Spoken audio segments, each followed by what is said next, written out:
Olá, meu nome é Luciana, eu sou servidora na Universidade Federal de Viçosa, já há 14 anos, sou pedagoga e vim aqui trazer para vocês um pouquinho sobre o meu trabalho de conclusão no mestrado. Mestrado no Departamento de História, aqui da UFV mesmo, no programa de pós-graduação de Patrimônio Cultural, Paisagens e Cidadania. O meu trabalho tem como tema principal o acervo acadêmico, um arquivo entre história e memória. E aí, essa trajetória desse acervo desde o início. Lógico que a gente fez um recorte, que foi um período em que teve uma maior criação de documentos. Né? Foi quando federalizou, que foi em 1969, até 2013, que teve vários programas de governo. Então, a gente teve a Constituição, nós tivemos a LDB, tudo foi interferindo na área da educação, e nós tivemos o REUNE, que foi um programa político que aumentou as verbas das instituições, né? Que estavam muito sucateadas. Então, aí eles puderam comprar novos insumos, contratar pessoas, abrir cursos, abrir vagas. Então, a gente achou interessante pegar esse recorte. Os objetivos do trabalho foi compreender a formação desse arquivo, né? Todo o percurso, desde o seu início, valorizar o trabalho dos servidores, porque vocês vão ver aí no final que, basicamente, tudo que foi feito nesse acervo, desde o início, foi pelos servidores que trabalhavam. Eles viam a necessidade e eles tomavam atitude, eles se preocupavam com a preservação e aí eles cuidavam, eles faziam as modificações necessárias. Então, foram pontos chaves aí nesse acervo. As fontes, então, foram documentos, atas, estatutos, documentos encontrados no acervo central histórico da UFV e as entrevistas presenciais, que foram, assim, cruciais, muito importantes para o trabalho. A metodologia de natureza aplicada, qual e quantitativa. Nós trabalhamos no local, verificando o acervo, trabalhando direto com os servidores, pegando esses dados, né, que foi assim a parte mais utilizada, e também fizemos essas pesquisas com números, né? Quantos cursos, a quantidade de cursos e o crescimento desses cursos, e também das vagas e a quantidade de alunos, né? Vou passar para vocês um pouquinho dos dados dessa pesquisa. E aí eu começo dos dados com os servidores. Foram 12 entrevistas, né, com servidores aposentados, inclusive um deles, ele trabalhou ainda na época que era estadual, na URENG.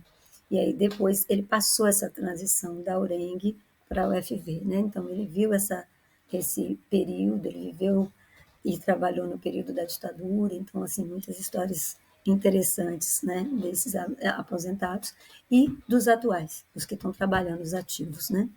Então foram 12 chefes de setor, gente que trabalhava direto nesse acervo e alguns diretores também, né, do setor.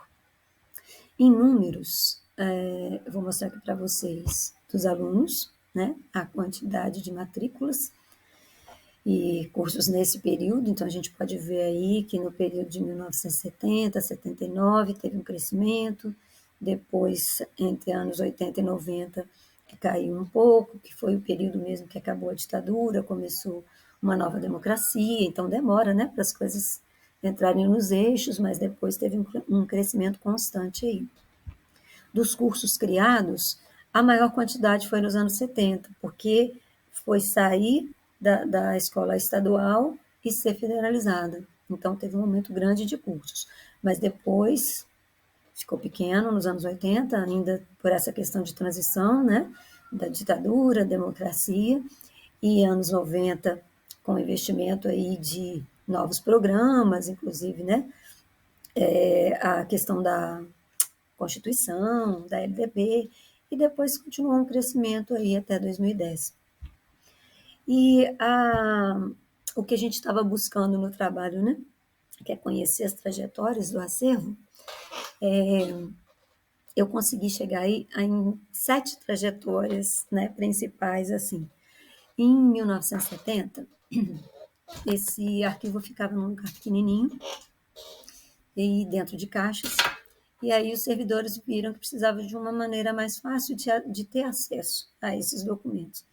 Então, eles criaram que a gente chama de mezanino, né? Então, tipo uma prateleira em que essas pastas ficavam arquivadas, pastas suspensas. Era mais fácil de trabalhar com as pastas, mas os documentos recebiam muita poeira. Era a parte mais difícil, né?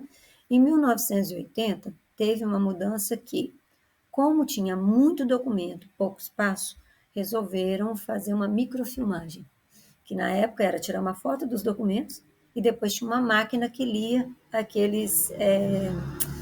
Tem um nome, tipo quando a gente tira um raio-x, né? Então a máquina lia e você conseguia ver na tela esses documentos. Só que fizeram isso e pegaram esses documentos e colocaram num arquivo lá no arquivo central histórico, num lugar fechado, com pouca ventilação, né? Ficou só armazenado mesmo. Então, quando precisava de um documento de lá, era muito difícil, muita sujeira, muita poeira, né? Então, em 2000, teve uma intervenção que foi pegar esses documentos, fazer uma limpeza, organizar em envelopes e depois passar esses dados, que aí eu apresento ainda na quinta intervenção, esses dados para o nosso banco de dados. Então, pegava nome, todas as informações que tinham nos documentos e atualizavam isso no banco de dados. Então, hoje nós temos um banco de dados com todos os dados e documentos dos alunos, desde o primeiro da instituição. E aí eles fizeram esse armazenamento, não em pastas, mas em envelopes dentro de caixas plásticas, mais protegidos, né, com maior cuidado e mais organizados também. A organização, ela é de matrícula, então desde a primeira matrícula até a matrícula mais atual. Quando chegou aí a sexta intervenção, em 2010, que o acervo ele passou para uma sala mais ampla, que foi num novo prédio, né? Porque em 2018 nós mudamos de prédio. Mas ele passou para uma sala mais ampla, com os envelopes dentro das caixas, e em 2018 nós mudamos para o novo prédio. Conseguimos juntar, então, todo o acervo, porque a parte mais antiga ficava numa sala e a parte que era mais utilizada, mais nova, ficava numa sala diferente. Quando nós mudamos, ele ficou todo num lugar só. Isso foi muito importante. Então, hoje está bem organizado, limpo, e a gente está começando uma nova etapa aí, que eu coloquei, né, que é a sétima intervenção, que é a preparação para a digitalização. Então, na verdade, essa preparação ela começou em 2021. Vou mostrar uma foto aqui para vocês. Aí, essa primeira foto que aparece é a comissão, foi formada uma comissão dentro da diretoria de registro escolar, com outras pessoas da tecnologia de informação, né, gestores da instituição, para formar essa comissão para a gente começar a digitalização. Essa digitalização ela foi impulsionada, na verdade, por um decreto do MEC. Né? A ideia já existia, a gente já queria fazer esse trabalho, já tinha a ideia de fazer, mas ela foi meio que forçada um pouco por causa disso. Essa portaria, ela exigiu um período de digitalização de todos os documentos do acervo, começando pelos mais atuais. Então, a gente começou mesmo isso, que está nessa foto aí do lado esquerdo, em 2022, no finalzinho de 2022 começou a digitalização.